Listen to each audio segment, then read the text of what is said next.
शरणं गच्छामि संघं हमारे जो गुरु हैं, भारतवर्ष के जो विद्वान रहे हैं, उन्होंने हमें यानी कि अपने शिष्यों को विद्वान बनाया।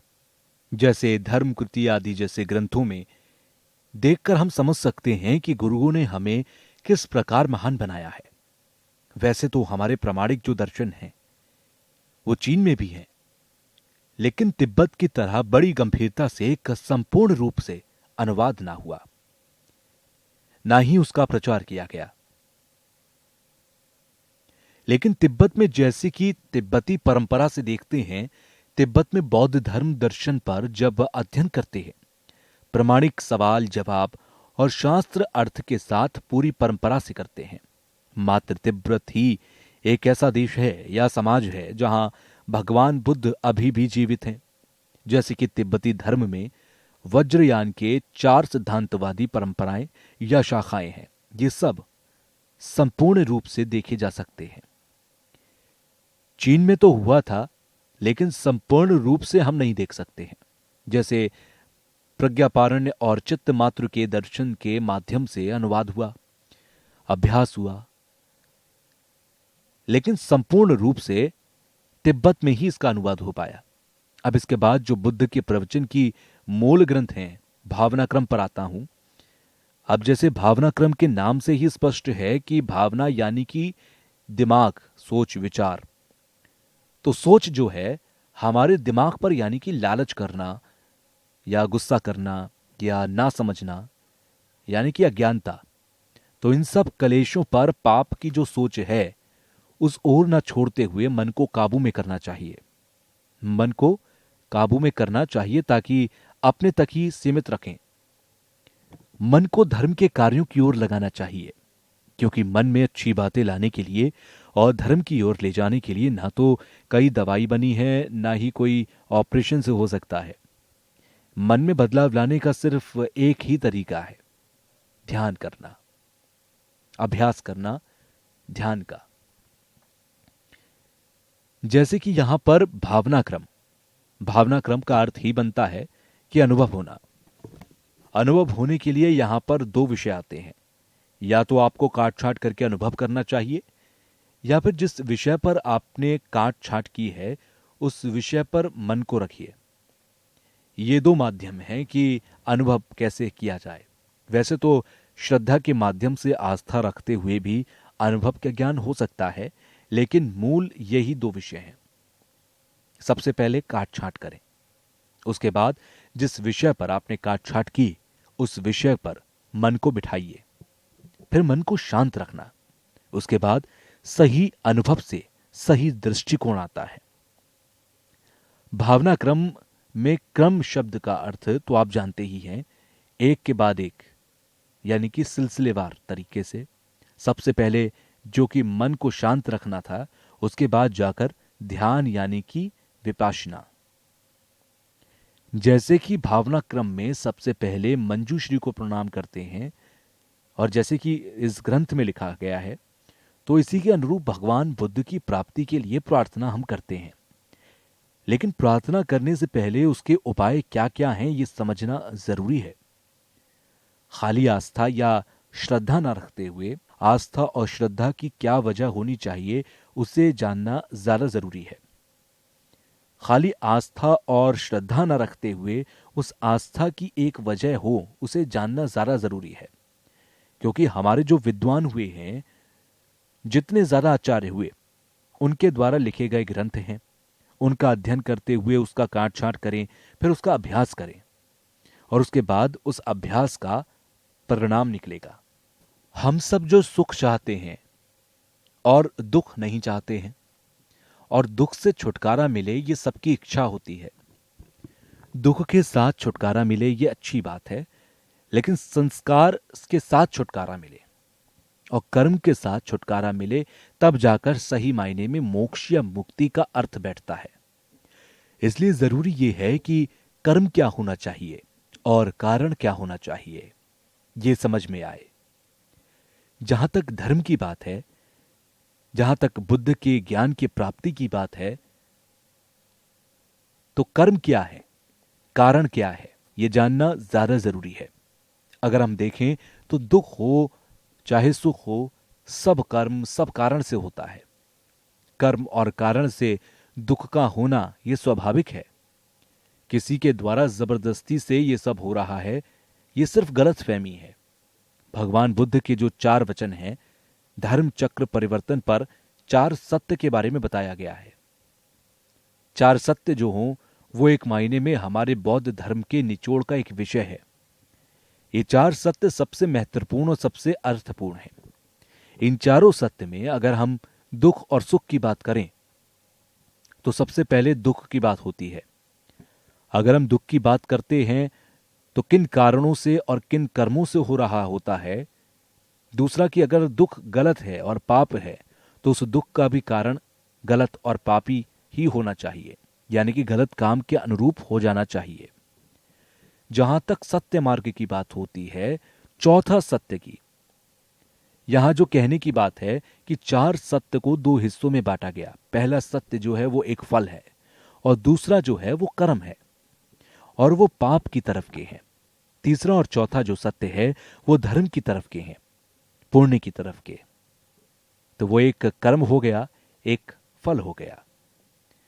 तो जहां तक कर्म की बात होती है तो प्रति समर्पित के द्वारा जो कर्म रखे गए हैं, इसका अध्ययन अगर करें तो आप समझ सकते हैं कि उसकी शुरुआत अज्ञानता से होती है, ना समझने से होती है। जब कर्म, क्लेश और दुख से छुटकारा मिलता है तो वो मोक्ष होता है। जहां तक अज्ञानता की बात होती है, ना समझने की बात होती है, शून्यता के प्रति या सच्चाई के प्रति अज्ञानता होती है। दूसरी अज्ञानता कर्म और फल के प्रति होती है। सच्चाई के प्रति, शून्यता के प्रति या स्वभाव के प्रति जो अज्ञानता है वो दूसरे सत्य में आते हैं। जो बदलने वाले सुख हैं, यानी कि जो सांसारिक सुख हैं, वो भी असल में दुख ही होता है। और इसी वजह से जन्मों जन्मों की अज्ञानता की वजह से, संस्कृति की वजह से जो दुख होता है वो भी इसी सब में आ जाता है। ये दोनों ही सच्चाई के प्रति या स्वभाव के प्रति अज्ञानता है और वो उसमें आ जाता है। जो सबसे पहला दुख है, जिसका किसी को परिचय देने की जरूरत नहीं, स्वयं अनुभव कर सकते हैं, यानी कि जो दुख हमें तुरंत पता चल जाता है, वो फल रूपी अज्ञानता में आता है। कुल मिलाकर ये सारी चीजें हो रही होती हैं, इसीलिए हम ठीक से समझकर अपने दुखों को खुद से दूर कर सकते हैं। बौद्ध दृष्टि से ऐसा माना जाता है कि जो भी है वो केवल हमारे मन के द्वारा रखा गया है, मन के द्वारा या कल्पना के द्वारा रखा गया है। पहले बताया गया कि कर्म या फल रूपी जो अज्ञानता है, उससे छुटकारा मिलने पर ही हमें मनुष्य के जीवन या देवताओं के रूप की प्राप्ति हो सकती है। मनुष्य या देवताओं का जीवन में भगवान बुद्ध के ज्ञान को प्राप्त कर मोक्ष की ओर बढ़ने की पूरी व्यवस्था है। दूसरा सच ये है कि सच्चाई के प्रति या शून्यता के प्रति, स्वभाव के प्रति हमें छुटकारा मिले या हम इन सबसे दूर हो जाएं, तब जाकर सही मायने में हमें मोक्ष की प्राप्ति होती है। हमें यह समझना बेहद जरूरी है कि हम मनुष्य हैं, हमें मनुष्य का जीवन प्राप्त हुआ, हमें परमात्मा ने जानवरों से श्रेष्ठ बनाया। इसका मतलब यह है कि हमारी सोच समझ भी जानवरों से श्रेष्ठ होनी चाहिए। जैसे कि हम बातचीत करते हैं, बातचीत करने की व्यवस्था सिर्फ मनुष्य को ही प्राप्त है। मनुष्य को इसका सही उपयोग करना चाहिए। हमें अपनी बातचीत के बारे में बारीकी से सोचना चाहिए, प्रज्ञा के माध्यम के बारे में सोचना चाहिए। जब हम प्रज्ञा के माध्यमों से सोचना शुरू करते हैं, तब जाकर हमें तरह तरह की कल्पनाओं से छुटकारा मिलता है। यानी अगर आप सही सुख और शांति चाहते हैं तो वो मन से ही संभव है, धन या दौलत से संभव नहीं, सिर्फ मन से संभव है। मैं कई ऐसे लोगों को जानता हूं जो सही मायने में अरबपति हैं, खरबपति हैं, ढेर पैसे उनके पास हैं, बावजूद इसके वो इतनी खुश या शांति का अनुभव नहीं कर पाते। इससे ये साफ जाहिर होता है कि सही मायने में सुख और शांति सिर्फ मन से ही संभव है, दौलत या धन से नहीं। मैं उदाहरण के तौर पर एक बात बताना चाहता हूं। कि आप यहाँ आए हुए जो युवा पीढ़ी के लोग हैं, जो 21वीं सदी के बौद्ध हैं, लाहौल स्पीति से या किन्नौर से, मैं आपको बताना चाहता हूं कि आपके गांव में जो आपके माता पिता रहते हैं या आपके आस पड़ोस के जो चाचा ताई और गांव वाले रहते हैं, आपके रिश्तेदार, आपके मिलने वाले हैं, वो दिल्ली, मुंबई, न्यूयॉर्क या फिर बहुत बड़े बड़े देशों में रहने वाले लोगों से ज़्यादा सुखी, ज़्यादा खुश महसूस करते हैं। भले ही गांव के लोग अपने यहाँ शराब पीकर या अन्य नशे में, मौज मस्ती में लिप्त रहते हैं, वो अमीरों या बड़े लोगों से ज़्यादा खुशी का अनुभव करते हैं। यानी कि हमें बाहरी वस्तुओं से या भौतिक चीज़ों से सुख प्राप्त होगा, इस धोखे में नहीं रहना चाहिए। जैसे कि इतिहास के तौर पर हम देखें तो रोतुम्पा ने अपने ग्रंथ में कहा कि आचार्य शांत रक्षित के समय में तिब्बत में बौद्ध विहार में कई ऐसी शाखाएं होती थी, वहां ध्यान के केंद्र होते थे, भिक्षुओं के होते थे, अनुवादकों के केंद्र होते थे, योग के केंद्र होते थे, अध्ययन के लिए कई शाखाएं बनी होती थीं। ऐसे में चीन के जो विद्वान हुए हैं या बड़े बड़े बौद्ध रक्षक हुए हैं, वो इन शाखाओं में आकर शिक्षा लेते थे, समय समय पर ध्यान करते थे। जब सोच विचार या धर्म के मामले में कोई गलतफहमी होती थी तो शांत रक्षित स्वयं उनको जवाब देते थे। शांत रक्षित के ध्यान के बाद लोगों में कुछ कमी आ गई थी, खासकर चीन से आए हुए लोग जो होते थे उनमें का खासा कमी देखी गई। सिर्फ एक जगह ध्यान लगाकर मन को शांत रखकर मोक्ष की प्राप्ति का विश्वास करना ही मोक्ष के मार्ग पर ले जा सकता है। कुछ वर्ष पहले मैं जापान में गया तो वहां के एक विद्यार्थी ने मुझसे एक सवाल किया। उसने कहा कि उसके अध्यापक ने उसे बताया है कि सिर्फ ध्यान एक ऐसी चीज है जिससे मोक्ष की प्राप्ति हो सकती है। ध्यान के अलावा किसी प्रकार के अध्ययन करने की जरूरत नहीं है। उस वक्त उस विद्यार्थी को जवाब के तौर पर मैंने एक व्याख्या की, जैसे कि शांत रक्षित के ध्यान के बाद उनकी भविष्यवाणी के अनुसार कमलशील तिब्बत में आए और उन्होंने जो बौद्ध धर्म के सिद्धांत हैं उन्हें आगे पीछे करके एक सही क्रम में लाने का काम किया। जैसे कि इस ग्रंथ के नाम से ही स्पष्ट है कि भावना क्रम, तो भावना क्रम की अपनी एक ध्यान करने की विधि है, तरीका है, एक क्रम है। जैसा कि भारत में तिब्बत के बौद्ध धर्म के महान विद्वान शांत रक्षित और आचार्य कमलशील की हमारे ऊपर एक बड़ी कृपा है, क्योंकि हमारे यहां परंपरा रही है कि मन से, तन से, स्वभाव से और चेतना से परमात्मा की साधना करनी चाहिए। आचार्य शांत रक्षित के बाद तिब्बत में आचार्य दीपांकर भी पधारे। दीपांकर का भी हमारे ऊपर एक उपकार है, एक कृपा रही है, आचार्यों की कृपा रही है। यही वजह है कि उनके दिखाए मार्गों से आज भी हमें बौद्ध धर्म का ज्ञान प्राप्त होता है। दूसरा यह है कि तिब्बत के राजा के आग्रह और तपस्या के बाद ही तिब्बत में भावना क्रम का ग्रंथ लिखा गया, और यह बहुत महत्वपूर्ण ग्रंथ है, इतिहास के तौर पर भी और हमारे अध्ययन के लिए भी। कुछ लोगों की गलतफहमी होती है कि तिब्बती धर्म जो है वो लामाओं का धर्म है, लेकिन इसे बौद्ध के तौर पर विस्तार दिया गया। संसार में एक होता है रीति रिवाज के मुताबिक चलना, लेकिन अगर हमें धर्म को गंभीरता से लेना है तो हमें रीति रिवाजों से हटकर चलना होगा। यही वजह है कि कुछ वर्ष पहले लाहौल स्पीति में मेरा एक कार्यक्रम था। वहां हम लोग कुछ दिनों तक रहे थे, वहां भोजन किया और वहां के कुछ स्थानीय लोगों से मिलने का मुझे अवसर मिला। एक महिला थी, वो अब काफी बुजुर्ग हो गई है, और मेरी उन लोगों से बात हुई तो मैंने उन लोगों से पूछा कि बुद्ध के धर्म का अर्थ क्या है, बुद्ध धर्म के मायने क्या है।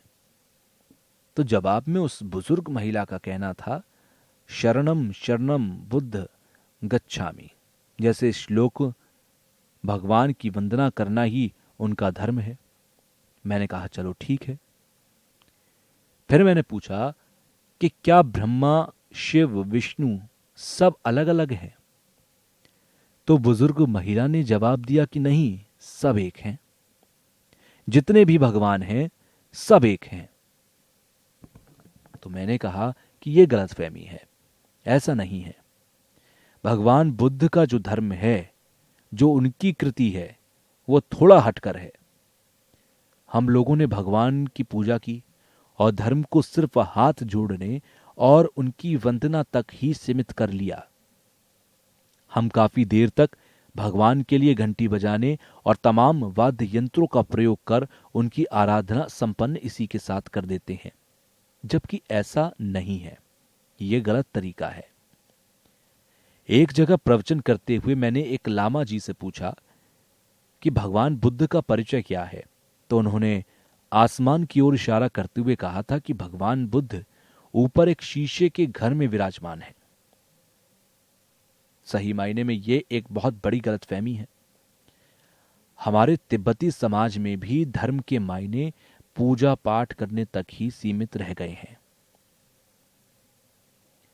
भगवान और किसी भी धर्म को समझने के लिए ग्रंथों का पाठ करना बेहद जरूरी होता है, जबकि ग्रंथों का पाठ कर उसे गंभीरता से स्मरण करना चाहिए, ताकि हम धर्म और अपने भगवान दोनों के बारे में एक हद से ज्यादा जान सकें।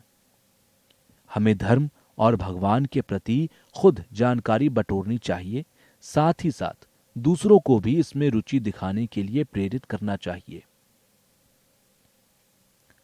उदाहरण के तौर पर सन 1960 और 70 के दशक में एक घटना घटी थी। इसे मैं कई लोगों के साथ साझा भी कर चुका हूं। सिंगापुर में प्रवचन करते वक्त अक्सर ऐसा होता है कि लोग भगवान का प्रवचन सुनते सुनते सो जाते हैं, और जैसे ही उनके कानों में घंटी की आवाज सुनाई देती है, वो फिर से फुर्तीले हो जाते हैं। ये नींद का कारण इन अनुयायियों में एक तरह की कमजोरी का उजागर करता है। ऐसे लोगों में साफ देखा जा सकता है कि ध्यान लगाने की क्षमता कम होती है। प्रवचन सुनते सुनते सो जाने की समस्याएं आजकल तिब्बत में भी बढ़ने लगी हैं, जहां शोर शराबा नहीं होने तक लोग भगवान के प्रवचन की ओर ठीक से ध्यान ही नहीं देते। हालांकि ये मनुष्य में तमाम कमजोरियों की निशानी है, और भगवान के प्रवचन में बैठकर उनकी ओर से ध्यान हटाना भी अपने आप में एक बुरे संकेत है। खुद को स्थिर नहीं कर पाना, भगवान के प्रवचन के दौरान सो जाना, ये सब ध्यान ना केंद्रित कर पाने के कारण है। हमें अपने मन को वश में कर ध्यान का प्रयास करना चाहिए। विज्ञान में भी माना गया कि अपने ध्यान को एक जगह केंद्रित करने के लिए स्वस्थ होना बेहद जरूरी है, जिसके लिए हमें अपने मन को शांत करना बेहद जरूरी है। स्वस्थ रहने से ना सिर्फ मनुष्य का मन शांत रहता है, जबकि किसी भी चीज को लेकर तर्क करने में आसानी होती है, जिसके कारण मनुष्य हर वो काम आसानी से कर पाता है जिसमें बाकी के लोगों को मुश्किलों का सामना करना पड़ता है। तो स्वस्थ रहें, ध्यान करने का अभ्यास करें, और इसी के जरिए आप आसानी से मोक्ष और मुक्ति की ओर बढ़ सकते हैं।